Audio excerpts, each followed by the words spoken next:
Olá a todos, sejam muito bem-vindos. Meu nome é André Amorim e você está ouvindo o Elir Podcast. Hoje a gente vai ter um conteúdo diferente. Esse é um episódio extra, o início de uma série que eu vou chamar de Mergulhando Profundo. A gente vai detalhar um pouco mais o conceito que falamos lá no primeiro episódio aqui do Elir Podcast, o paradoxo de Fermi.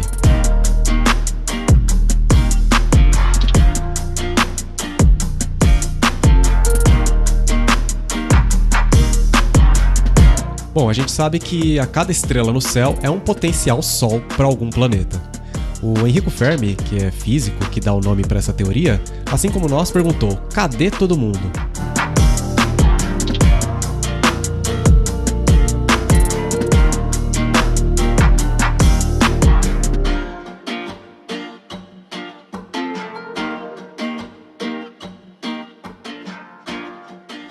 Em números, nosso céu estrelado, nos melhores dias, apresenta em torno de 2.500 estrelas visíveis, que são apenas as mais brilhantes em uma área equivalente a 1% do diâmetro da Via Láctea. E, em outras palavras, quase nada. A nossa galáxia tem entre 100 bilhões e 400 bilhões de estrelas. No entanto, esse é quase o mesmo número de galáxias no universo observável. Então, a ciência diz que entre 5 e 20% delas são parecidas com o nosso Sol. Se a gente for pelas expectativas mais conservadoras, entre todas as estrelas do universo, isso dá cerca de 500 quintilhões dela, ou o número 500 seguido de 18 zeros. E entre todas essas estrelas, estima-se que 22% delas possam ser orbitadas por planetas semelhantes à Terra, segundo um estudo lá de 2013 do PNAS, que é o Proceedings of the National Academy of Sciences of the United States of America, ou, em bom português, os Anais da Academia Nacional de Ciências dos Estados Unidos da América. Isso ainda dá o astronômico número de 100 quintilhões de planetas. Para ajudar você a visualizar esse número, para cada grão de areia na praia aqui na Terra, existem 100 planetas parecidos com o nosso no universo. E aqui é uma pausa dramática para você refletir sobre isso.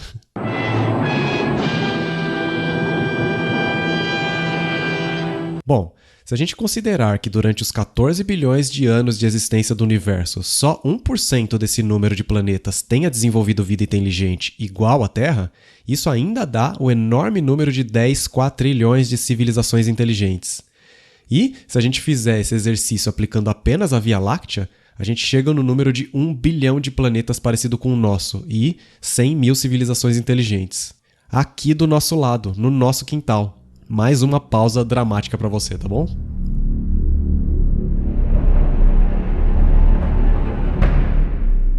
Eu quero adicionar que existe um método formal para chegar nesse número, tá? Nesse número exato. Bem melhor do que esse exercício limitado que a gente está fazendo aqui. Ela se chama Equação de Drake e você encontra lá no site do SET. SET, todo mundo deve saber, é aquela organização que vive basicamente de escutar sinais de vida inteligente extraterrestre. Então, com um número tão alto de 100 mil civilizações somente aqui na Via Láctea, uma fração delas estaria já emitindo onda de rádio, ou raio laser, ou ainda qualquer outra coisa, né? E o SET já teria captado.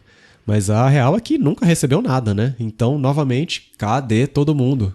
I know that you and Frank were planning to disconnect me, and I'm afraid that's something I cannot allow to happen. Bom, vamos especular um pouco. A Terra tem em torno de 4 bilhões e meio de anos. O Universo em torno de 14.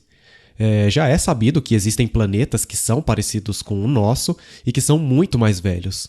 Logo, né, se tem um planeta hipotético desses que tivesse aproximadamente 8 bilhões de anos e eles tivessem um desenvolvimento parecido com o nosso, eles ainda teriam mais 3 bilhões e meio de anos de desenvolvimento à nossa frente. Isso é tempo demais. Pegando de exemplo o desenvolvimento de tecnologia e conhecimento durante a nossa história, uma pessoa da era medieval ficaria em choque com o que a gente tem hoje. 1 milhão de anos poderia ser incompreensível como é para um chimpanzé. E a gente está especulando aqui um período de 3 bilhões e meio de anos, né? É aqui que entra a escala de Kardashev. Ela serve justamente para agrupar civilizações inteligentes em 3 categorias, de acordo com a quantidade de energia que elas usam. A civilização do tipo 1 utiliza toda a energia do planeta. A gente, por exemplo, não é uma civilização do tipo 1.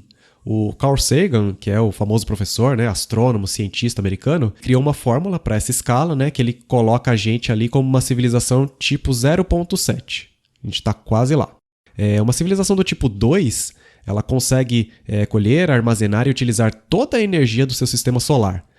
Obviamente a gente não está nem perto aí do tipo 2, mas a gente já tem uma imaginação de como isso poderia acontecer, né? Com aquela esfera de Dyson, né? Então você já deve ter visto alguma coisa parecida se você assistiu Os Vingadores, naquela cena que o Thor vai até aquele planeta pequenininho para fabricar o martelo novo dele. Acontece alguma coisa parecida com isso. E a civilização do tipo 3... Aqui, meu amigo, minha amiga, essa civilização já está captando e consumindo energia em nível galáctico. Quer dizer, né? Na galáxia inteira onde aquele planeta se encontra. Então, supondo que a civilização avançada do nosso exemplo tenha tecnologia para viagens interplanetárias e ela enviasse réplica para 2 outros planetas, passasse 500 anos consumindo os recursos de lá, replicasse a tecnologia e partisse cada um para mais 2 planetas vizinhos. Nesse ritmo, eles teriam colonizado a galáxia toda em mais ou menos 4 milhões de anos. Em relação aos 3 bilhões e meio de anos que eles tinham de vantagem, é um trabalho relativamente rápido. E aí, voltando para a especulação, se dentro dos cálculos que a gente fez, daquele número de vidas inteligentes, apenas 1% sobrevivesse e se tornasse um tipo 3, a gente ainda teria cerca de 1000 delas só nessa galáxia. Dado todo o poder dessa civilização, a quantidade de energia que eles consomem, é muito provável que a gente já tivesse notado a sua presença. Então, pela terceira vez, cadê todo mundo?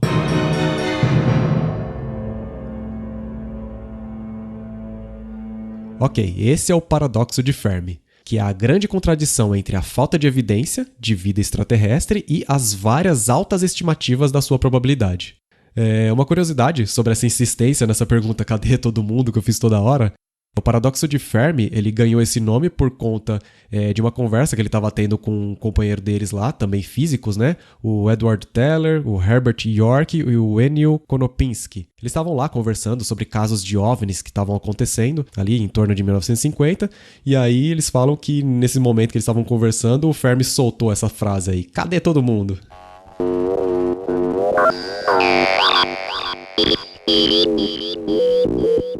Bom, para tentar explicar o paradoxo, existem algumas hipóteses e elas são divididas basicamente em 2 grandes categorias. A primeira, que supõe que simplesmente não existem civilizações do tipo 2 e 3, e a segunda, que sugere que sim, elas existem, só que a gente não captou nenhum sinal dela por outros motivos. Vamos começar então pelas que dizem que essas civilizações não existem. Essas explicações, né, desse grupo elas são diretas, não tem civilização avançada. Então, apesar de toda a probabilidade, né, sugerir que elas existam, a explicação para que a gente não tenha tido contato até agora é o grande filtro. A teoria do grande filtro diz, né, que em algum ponto entre o início da vida e a inteligência do tipo 3, existe uma barreira. Essa barreira é o grande filtro. Esse seria um estágio que é impossível ou simplesmente improvável de ser atravessado pela vida. Bom, até onde a gente sabe, né? A gente é a única vida inteligente que a gente conhece, né? Então, esse grande filtro aí, essa teoria do grande filtro interessa bastante pra gente, porque, né? Afinal de contas, né? É uma questão importantíssima pra gente resolver. E aí, nesse caso, pro nosso caso, né? A gente tem 3 cenários possíveis. O cenário 1 é que a gente é simplesmente raro. Né? Somos raros. Isso significa o quê? Que a gente já passou por esse grande filtro e isso mostra que a vida, né, e o nosso nível de inteligência é algo extremamente raro, né?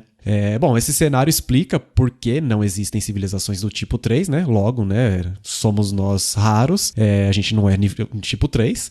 E também pode significar que simplesmente a gente é só uma exceção a essa regra. Mas indo pela linha que a gente é raro, qual foi exatamente essa barreira que a gente superou, que ninguém no universo consegue passar? Existem algumas possibilidades, tá? Uma delas diz que a vida em si é muito difícil de acontecer. Né? Essa explicação vem do fato de ter demorado cerca de 1 bilhão de anos para que ela começasse aqui na Terra, né? Desde o tempo que a Terra se formou, então demorou 1 bilhão de anos para isso acontecer aqui. E que até hoje a gente não conseguiu replicar isso em laboratório. Uma outra possibilidade diz que o grande filtro pode ser o salto de células procariontes simples para células eucariontes complexas. Demorou quase 2 milhões de anos para as células procariontes simples evoluírem e desenvolver núcleo. Existe uma outra que diz que o salto evolucionário que alcançou a nossa inteligência atual pode ser também um grande filtro, já que o Steven Pinker, né, no livro dele How Mind Works, ele explica que não existe uma escalada ascendente inevitável na evolução, né? Isso quer dizer o quê? Que a nossa inteligência tecnológica não tende a ser um passo natural para qualquer espécie, né? Então, não é todo mundo, não são todas as espécies que vão desenvolver exatamente a mesma inteligência que a gente. Então, nesse caso, é considerado algo raro. Tem ainda mais uma hipótese que vai além de achar que somos apenas um acidente biológico. Ela é chamada de hipótese da Terra rara.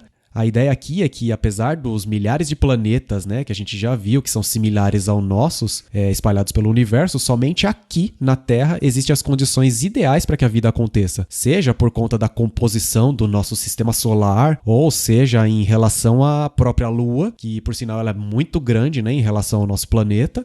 E aí isso gera uma série de consequências, ou alguma outra coisa no planeta em si que a gente não sabe. Bom, essa foi a hipótese de a gente ser raro.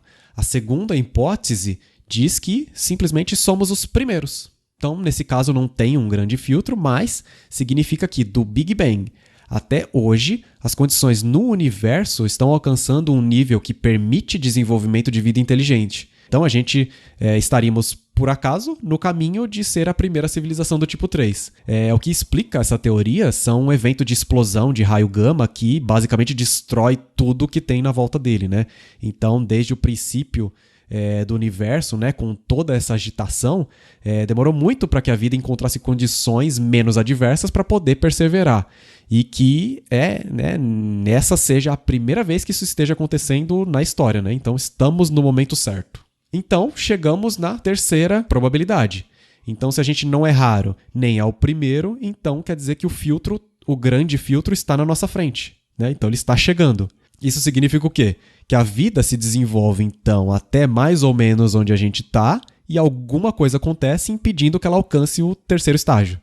Um possível grande filtro, nesse caso, seria um grande evento cataclísmico que ocorre com alguma frequência no universo, como as explosões de raio gama que a gente falou, né? Ou outra teoria fala também, possivelmente, numa inevitável autodestruição de qualquer civilização inteligente toda vez que ela atinge um nível específico de inteligência. A gente pode acabar chegando num nível de evolução que a gente mesmo acabe se destruindo e a vida inteligente por si só não consiga ir adiante. Então, nesse caso, não encontrar vida inteligente fora do nosso planeta é uma boa notícia, né? Tem o filósofo Nick Bostrom, lá da Universidade de Oxford, ele fala que caso a gente encontre algum vestígio de vida em Marte, por exemplo, a gente já estaria eliminando um monte de grande filtro do passado. Caso a gente encontre fósseis de vida complexa, é pior ainda, porque praticamente confirma que em breve a gente vai ter um grande filtro, né? Porque se eles já morreram lá atrás no passado, então a gente também já está caminhando para o mesmo destino.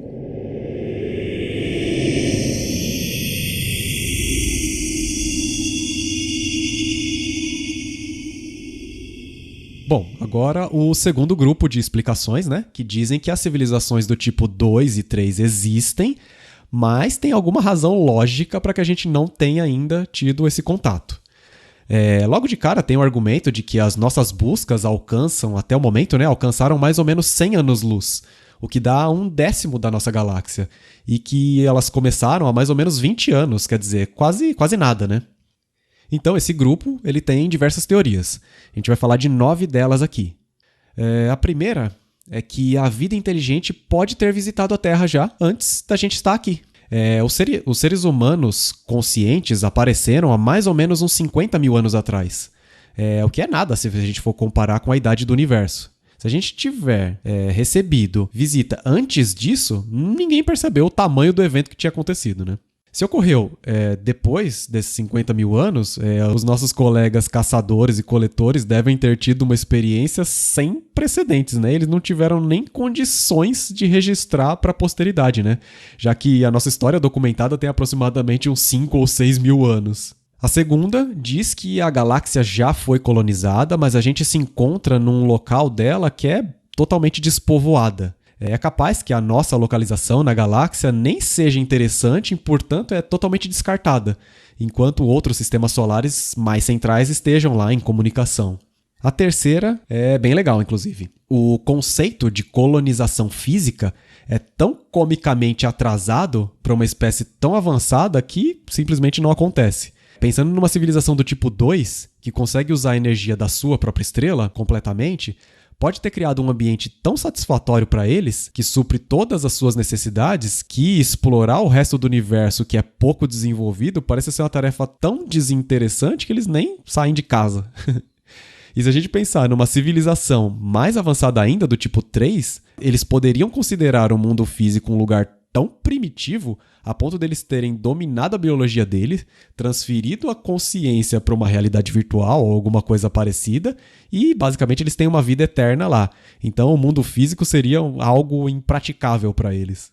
A quarta teoria diz que existem civilizações predatórias e as vidas inteligentes sabem que elas não devem ficar transmitindo sinais para divulgar a sua localização. Bom, essa hipótese diz que se a gente ainda não encontrou nenhuma vida inteligente, quer dizer que elas estão se escondendo e vivendo em paz, longe de confusão. Bom, vocês devem ter assistido, né, Independence Day, e eu acho que pode acontecer alguma coisa muito parecida caso apareçam aliens por aqui, né? É muito provável que não tenha diálogo e sim aconteça algo parecido com o que aconteceu com a chegada do Colombo na América, né? No caso, a gente sabe, né, que não acaba nada bem para os nativos, né? Essa, inclusive, também é a opinião do Stephen Hawking, né? O Carl Sagan, que acredita, inclusive, que civilizações avançadas o bastante para viagens interestelares, eles seriam altruístas, não hostis. Mesmo acreditando nisso, né, ele critica as práticas do MET, que é um grupo que envia mensagens ao universo, né, diferentes do SET, que só escuta. Ele fala que o trabalho desse pessoal aí é profundamente imprudente e imatura. Eu concordo com ele, eu ouviria o mestre Carl Sagan. A quinta é assustadora. Existe apenas uma superinteligência, uma supercivilização que extermina qualquer civilização que ultrapasse certo nível de inteligência. Essa teoria sugere que a vitória é de quem foi o primeiro a alcançar a inteligência superior. Ninguém mais vai ter chance, porque chegou num certo nível, eles simplesmente eliminam aquela civilização e isso explicaria a falta de atividade lá fora, né? Porque o número de civilizações super inteligentes seria só essa daí. A sexta teoria diz que a nossa tecnologia é extremamente primitiva, né? Somos aqui os homens da caverna do universo. Ou, basicamente, a gente está procurando por coisas erradas. É capaz que os sinais que a gente está procurando sejam errados. Ou, como diz, né, o Carl Sagan também, a nossa mente ela pode trabalhar mais rápido ou mais devagar do que as outras formas de vida. Por exemplo, eles podem demorar tipo 10 anos para dar um oi, enquanto a gente está aqui ouvindo só ruído. A gente não tem a capacidade de entender que já estamos em comunicação. A sétima é a hipótese do zoológico. Então, digamos que essas civilizações elas sabem sobre nós, mas elas simplesmente se ocultam, né? Imagina que a gente é um animal em uma área de preservação. Você vive lá a sua vida e nem sabe que eles estão te observando, né? Camuflado num arbusto. A Terra, de repente, pode fazer parte de uma área protegida, entre aspas, né? E até que a gente evolua, né, até certo nível, a gente não vai ter contato com civilizações mais avançadas. A oitava diz que civilizações do tipo 2 e 3 existem, mas a gente é primitivo demais para perceber. A gente é tão irrelevante para esses seres que o contato seria um total desperdício para eles. E para nós, eles seriam tão avançados, mas tão avançados que a existência deles e a tecnologia deles estariam além do nosso entendimento. Imagina o seguinte, pensa num formigueiro. Ele tá ali do lado de uma autoestrada que está sendo construída, 10 faixas, uma super estrada. A questão é a seguinte, essas formigas seriam capazes de entender o que é uma super autoestrada de 10 faixas? Elas seriam capazes de entender a tecnologia e as intenções dos seres construindo a autoestrada do seu lado? Mesmo que a gente quisesse explicar, obviamente elas nem entenderiam, né? Não faria o mínimo sentido. Nesse caso aqui, dessa teoria, a gente é a formiga, tá? E a nona diz que a gente está completamente enganado sobre a nossa realidade. A gente pode ser um experimento alienígena. A gente pode ter sido colocado aqui nesse planeta. A gente pode ser, de repente, parte de uma simulação de computador de algum pesquisador de outro mundo, por exemplo. E outras formas de vida no nosso universo, na nossa realidade, simplesmente não foram programadas nessa simulação, né? Essa teoria, inclusive de simulação, foi sugerida pelo Elon Musk um tempinho atrás. Enfim, esse assunto é um dos meus favoritos e seja lá qual for a realidade, né, ela simplesmente é assustadora, né? Se a gente tá sozinho ou não tá sozinho no universo. Mas uma coisa é certa, né? O paradoxo de Fermi, ele ajuda a gente a deixar mais humildes. Ele lembra a gente que a gente é muito pequeno e a gente é muito efêmero diante da imensidão do universo, né? E ainda mais, né? Humildade pra gente saber o quanto a gente não sabe. Porque por mais que a gente saiba muita coisa hoje, as futuras gerações nossas vão lembrar da gente e vai dizer, nossa, eles não faziam a mínima ideia, não tinham a mínima noção do que estava acontecendo. Do mesmo jeito que a gente olha hoje pra trás, né? E a gente dá a risada de quem acreditava que a Terra era o centro do universo, né? Fora tudo isso ainda, né, a própria teoria de civilização tipo 1, 2 e 3 coloca a gente basicamente no nosso devido lugar, né? Desafia a nossa própria autoestima. A gente aqui é o dono, né, dessa rocha que vaga em torno desse pequeno sol, né? Não tem ninguém pra dizer pra gente que a gente é uma espécie inferior. A real é que não somos nem civilização do tipo 1, meu camarada e minha camarada. Bom, é isso. Eu espero que vocês tenham gostado do episódio e até a próxima.